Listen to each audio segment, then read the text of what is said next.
Good afternoon. Before we start, let's have a prayer. Dear Father in heaven, thank you, Lord, for this afternoon to have church and worship you. Pray for the people who are affected by the fires. Thank you for all the spiritual and physical blessings you've given us. Please give us when we fail you. In Jesus' name, amen. Turn with me to Psalm 23.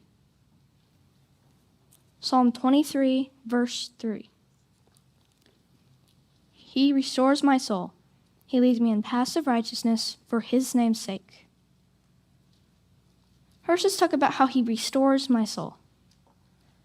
Sheep sometimes fall down, even get stuck upside down.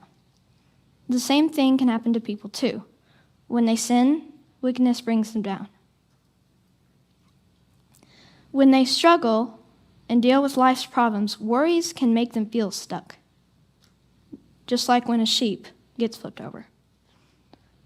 When they overdo it, work can wear them out. They get down physically, and more. Turn with me to Psalm 19.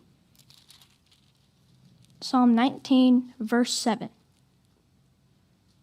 The law of the Lord is perfect, reviving the soul. The testimony of the Lord is sure, making wise the simple.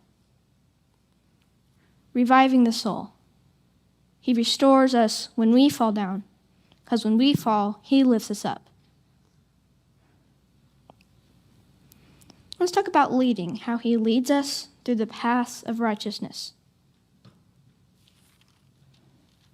He leads us, we have to follow. How many of us have played the game Follow the Leader? You have to keep on following. You have to play the game correctly. You have to do what the leader says. Follow his lead. We must keep on following. Turn with me to Proverbs 8. Proverbs 8, verse 20.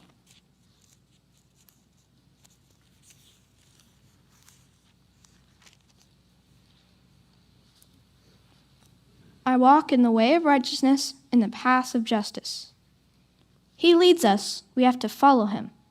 I walk behind him, following him.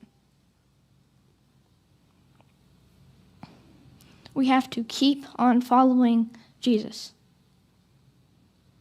And we do these things that the verses in Psalm 23 say, for his name's sake. Turn with me to Psalm 25. Psalm 25, verse 11. For your name's sake, O Lord, pardon my guilt, for it is great. Who is the man who fears the Lord? For your name's sake, for his name's sake, we have to make sure we're doing the right things. Turn with me to Psalm 31. Psalm 31, verse 3. For you are my rock and my fortress, and for your name's sake, you lead me and guide me. He leads us through those paths for his name's sake. We have to be good people, because the way we live points to him.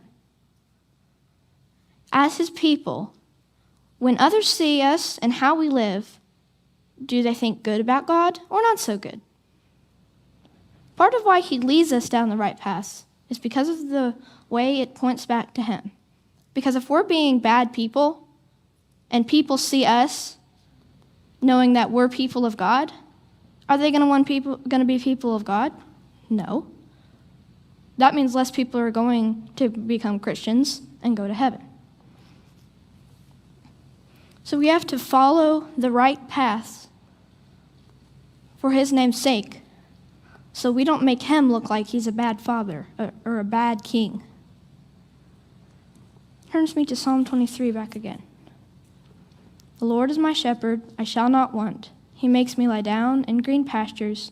He leads me beside still waters. He restores my soul.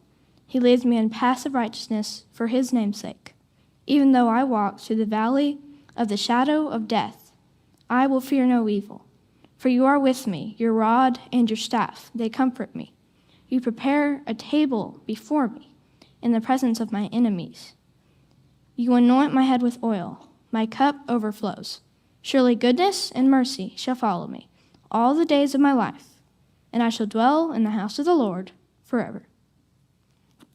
If you need any help or any prayers, come while we stand and while we sing.